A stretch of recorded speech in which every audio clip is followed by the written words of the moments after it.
First one here is going to be from Drake Riggs of My MMA News. Good to see you, Demetrious. How you doing? No good. How about you? Can't complain, man. So, you've had an incredible career, fought really just about everybody you possibly can. So at this point, in this stage, getting ready to try and become one championship champion, I mean, does anything really feel like a challenge anymore for you?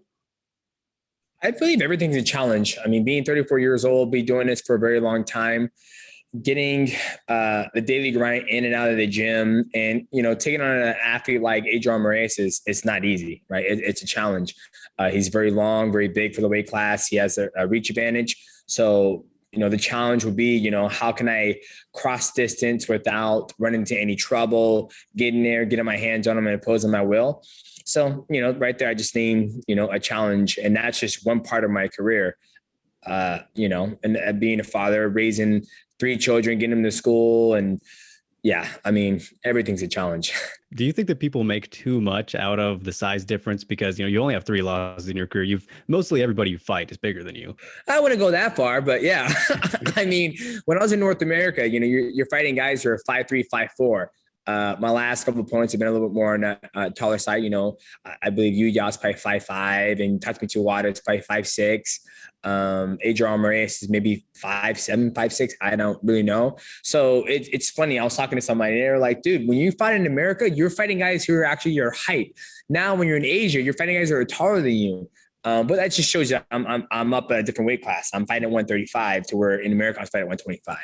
Yeah, definitely. And just speaking of, those bigger guys and the 135ers you've fought in the past, of course, you've fought the best one, arguably ever, Dominic Cruz. And, you guys go way back. Just curious, if you saw his recent fight and thoughts on him still being able to hang with guys in his division. Yeah. I saw his last fight. He looked great. Dominic Cruz has that same style. He likes to use a lot of head movement, a lot of footwork, just a lot of that movement.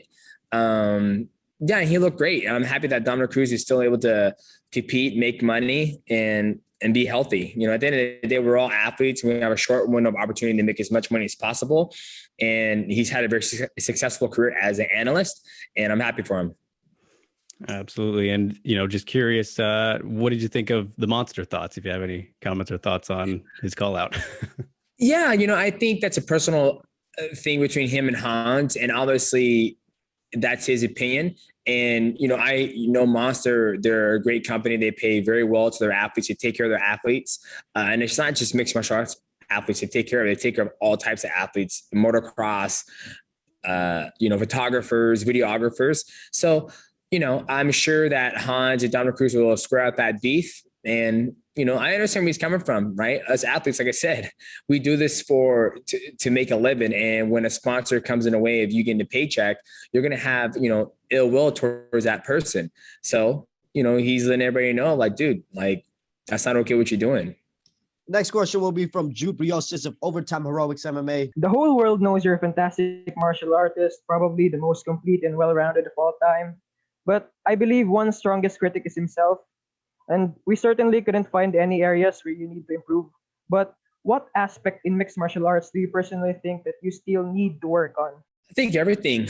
I believe there's always something you can work on when it comes to mixed martial arts. Like competing and training in the gym are 2 different things. So for me, I still haven't got to the point where I like to let my hands go a little bit more. But you're playing with such fine windows of opportunity. While on the feet, ground, it's a little bit different. You can feel it, and you can feel your opponent's energy and the weight, how they transfer. On the feet, you're playing with just windows of openings, and I haven't been able to utilize those openings that I see. Being hailed as one of the greatest of all time, and I personally think that you are. Does the fear of losing ever get to you? Like, does it ever bother you once you finally step into the octagon? Nope. He said, step into the octagon. I'm stepping in that thing ever again, dog. No. So for me, it's not about losing. It's about performances, right? Like my last loss against, Henry Cejudo was probably one of my best performances. And my stock even ran up even higher because each time I go out there and fight, I go out there and compete. I'm not worried about losing.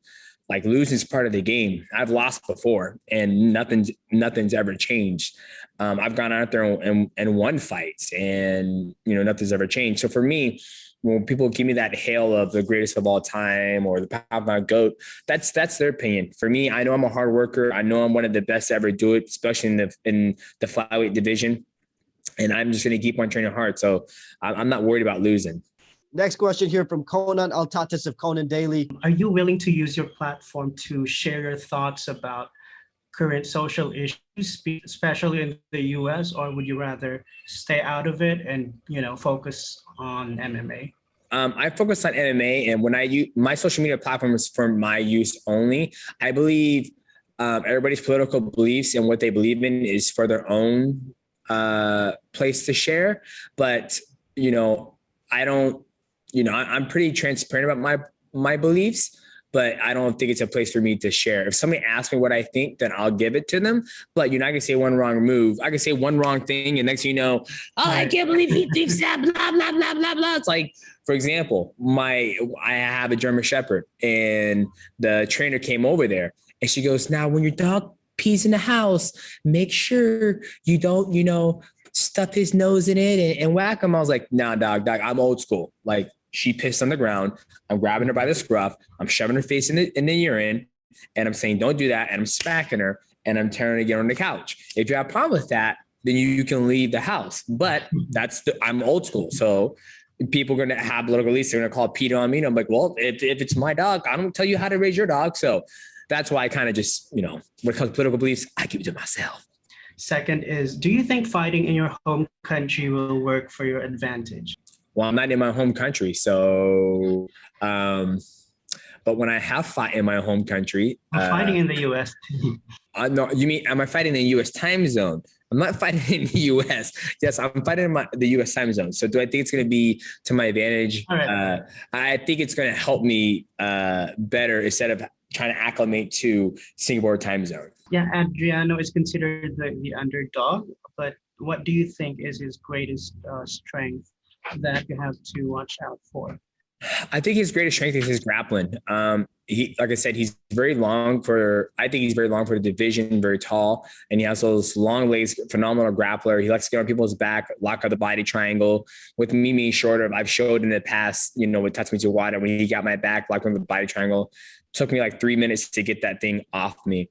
Didn't really take any damage from, Tatsumi Wada being on my back, but, that's 3 minutes of me that I could have been working, trying to finish a fight, passing guard, throwing elbows, anything. So that's the biggest strength I believe Adriano has. Our next question here will be from Zach Harkness of MMA Island. So Moraes seems to have taken a trash-talking approach in the lead up to this matchup, which is kind of surprising considering your standing in the sport. Were you surprised that he took this attitude before the fight? And how does the trash talk quality compare to others that you've faced? I am not, to be honest with you, I'm not sure like the way he's thinking, because I haven't really followed his career. So I don't know how he approaches his fight. So this is, I guess, new to me. But, I've had trash talk before on my fight, fighting John Dodson. I think John Dodson was the only one who really talk rap. But yeah, it's just the way he likes to take if he wants it. As you've beaten a lot of the contenders in the division, if you claim the belt, how would you feel about going for a second belt, moving up and facing an opponent that eluded you if he also wins the belt in John Lineker? Yeah, I wouldn't shy away from that, whether I win the belt or come up short. Me and John Lineker used to fight for the same organization, for the same division at 125. But if I don't foresee him getting past my teammate Bibiano Fernandez, and I have no interest ever fighting Bibiano Fernandez. Next question here from Nick of South China Morning Post. You just mentioned Bibiano there. We're doing a little live stream for this, and there was a question in the chat just asking, is there any news on the one championship GOAT himself, Bibiano Fernandez, when he may be coming back? I'm not sure. Bibiano Fernandez, he's doing very well. I speak to him almost at least three times a month, but he's at home. He just had his, I think 41st birthday. So he's doing good. He's just waiting for that next fight. I'm pretty sure the next fight with John Lineker, and I don't know who John Lineker is fighting next. I'm sure if John Lineker wins that, it might be him. But Bibiano, the man from the jungle, is always ready. He's just waiting for that phone call. We found out he had flight issues yesterday. He missed his media duties, so I was worried the fight wouldn't happen. But I presume it's all okay. But what's it like just having to constantly deal with the fight being rescheduled the last 18 months or so? It can be frustrating, but it's out of my control. So when the fight, we're supposed to fight, I believe it was last year, we're supposed to fight in China, and then we're supposed to fight in Jakarta, and then we got scheduled for February. Now it's in April. So there's a little frustration, but you just got to stay focused and stay healthy and keep on training. And that's all we did, to be honest with you. We just, we're getting ready in February. He's doing Christmas, and I remember my coach came in and goes, "Hey, I think they want to push it back, the fight back in April. They want to promote the fight during March Madness." I'm like, "Oh my God, can we just fight already?" But we're here now. I'm excited. I'm happy that he made his flight. I hope he had a great flight. I hope he's feeling good, and we can get this fight done with. Your one championship career has been paired with Eddie Alvarez. You guys have always fought on the same cards. It's happening again. Well, how do you think his fight's going to go? Do you have a prediction for that? He's obviously backing you. I know you guys are pretty close. You did Brendan Schaub's show recently. Yeah, I got Eddie's back to the wheels fall off. Big fan of Eddie Alvarez, come a long way. I remember when he won the UFC lightweight championship. Now he's in one championship. He had a very tough loss against Timothy Nasty Nukin, and now he came back, bounced back with a win over Eddie Falang with that nice sweep, got the choke, and now he's got his hands full with Iuri Lapicus, and it's a little bit different. I tell people it's a little bit different for us to come over here, be quarantined like every other athlete is, and trying to stay active, trying to stay focused, trying to stay motivated. But I think he's going to go out there and do his thing. And for him, it's a little bit different as well because he's fighting guys that are a little bit bigger. Granted, Eddie does get to 190, but he's used to fighting guys at 155, not as tall. But it's going to be a good fight. I'm very excited for this fight with Iuri Lapicus.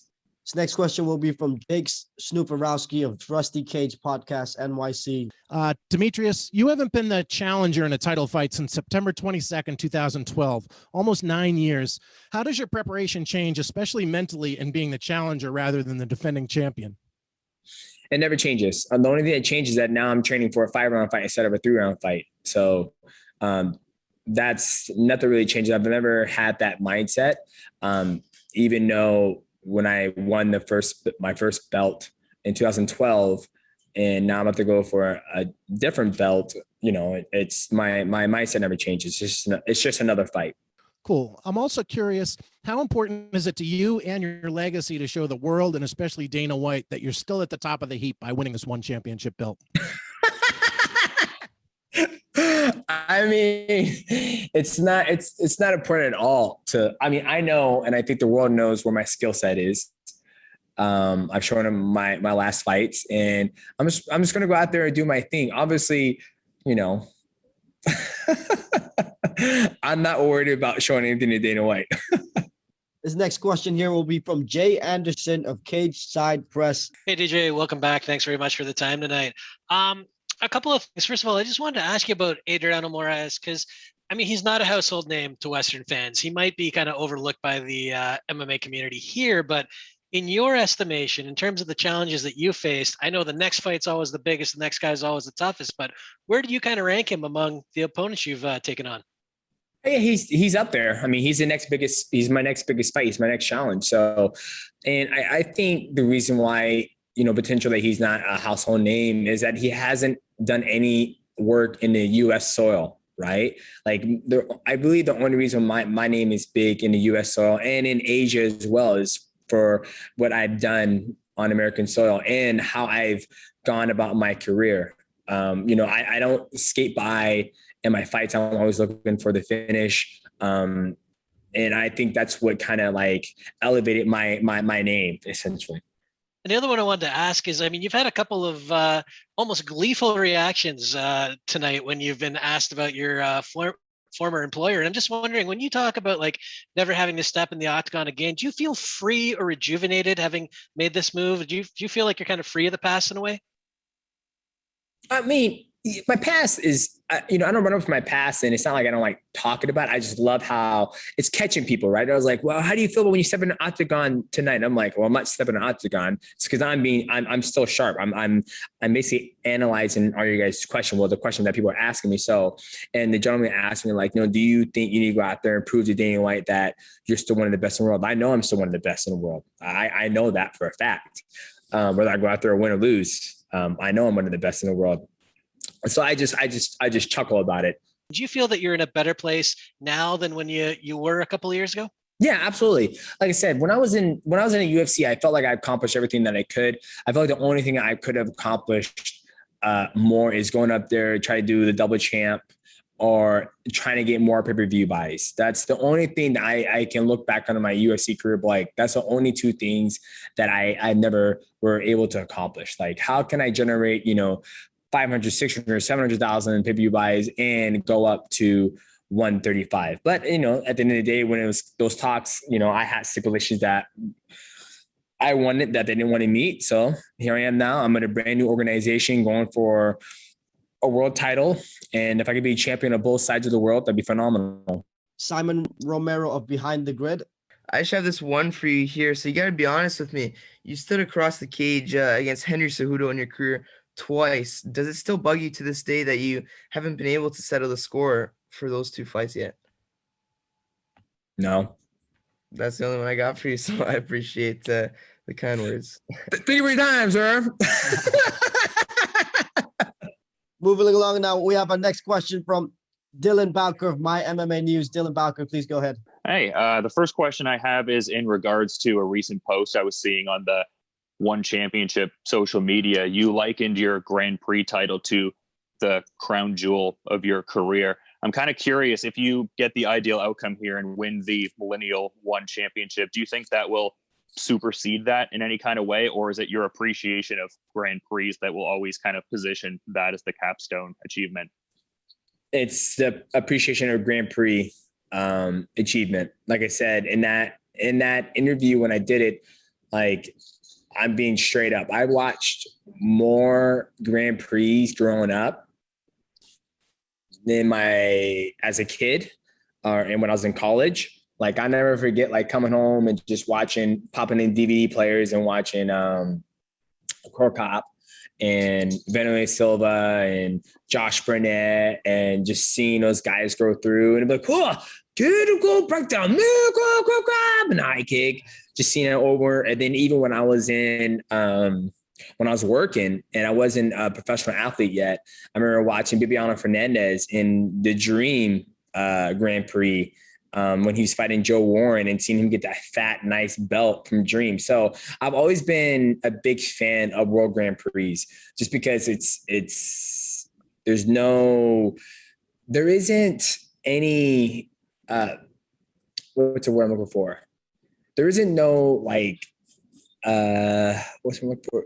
It's not about how big you are, right? You get 16 top dudes in a weight class and they just go in there and they just fight. So there's no market. I mean, there is marketing, but if you want to get to this championship, you have to go through these guys to get to that belt. And that's one thing I've always appreciated about the Grand Prix.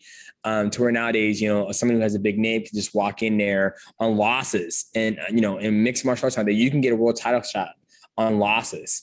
And in a World Grand Prix, once you lose, you're out. Like you're done. It's over with. So even if I'm able to capture, the one flyweight belt on Thursday, Singapore time, Wednesday, my World Grand Prix is always my crown jewel.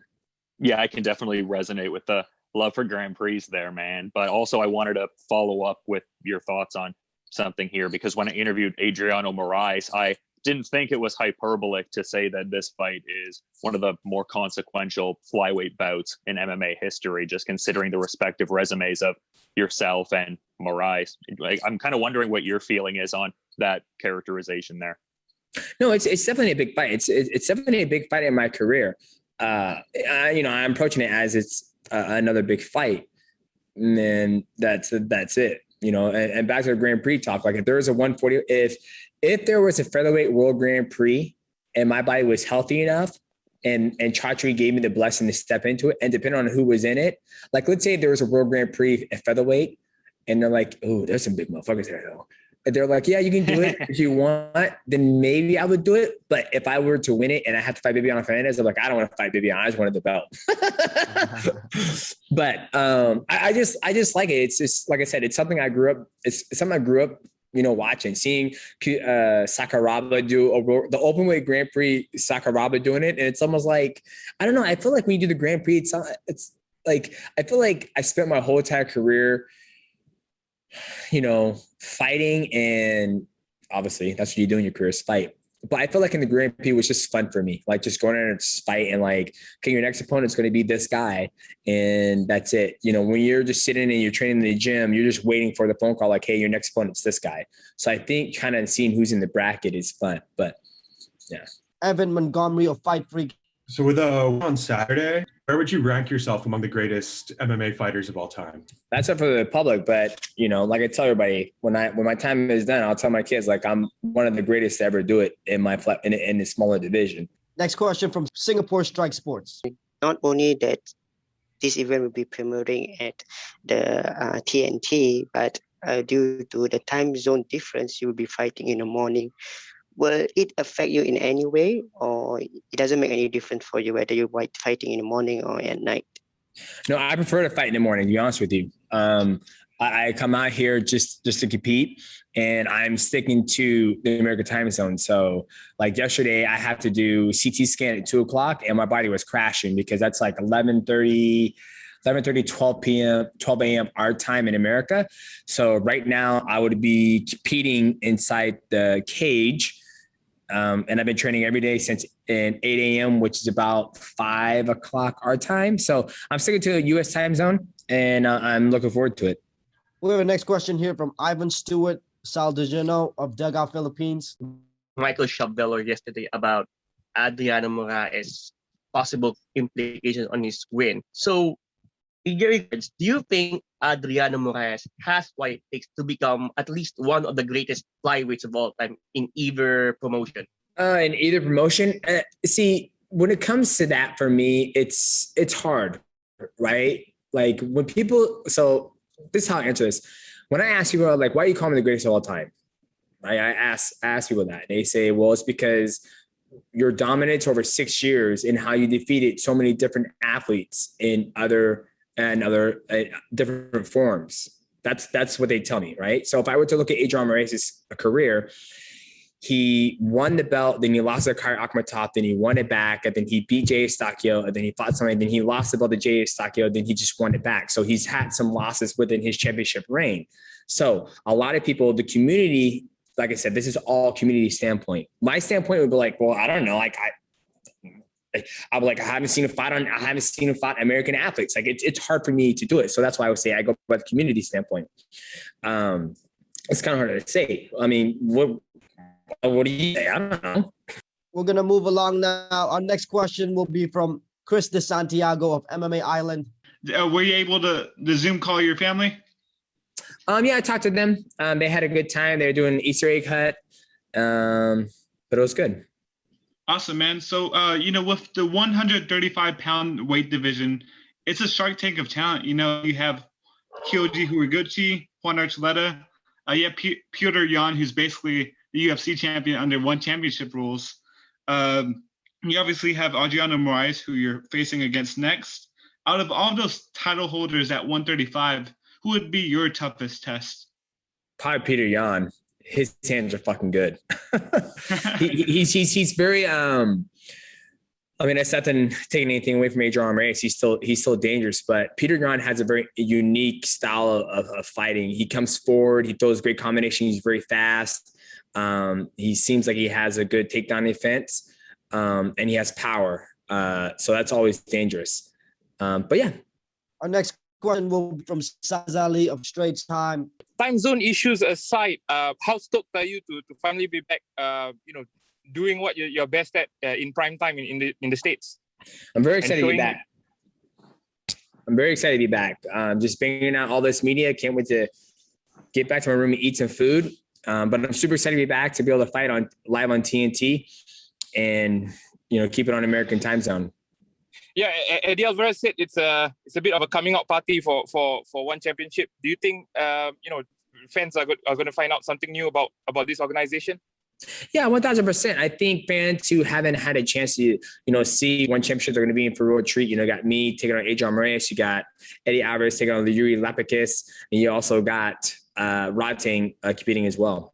Next question is from Leon Jennings of Asian Persuasion MMA. Hey, DJ, although there have been times when you weren't able to train in the last year and a bit, do you feel in some ways better prepared for this Adriano Moraes, knowing how long you've known he's going to be your opponent?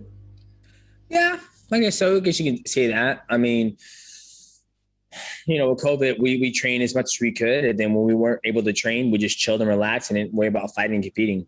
You've taken everything in your stride. Is there anything that gets under your skin? No. At the end of the day, I know why I do this, and that's to provide for my family and my kids.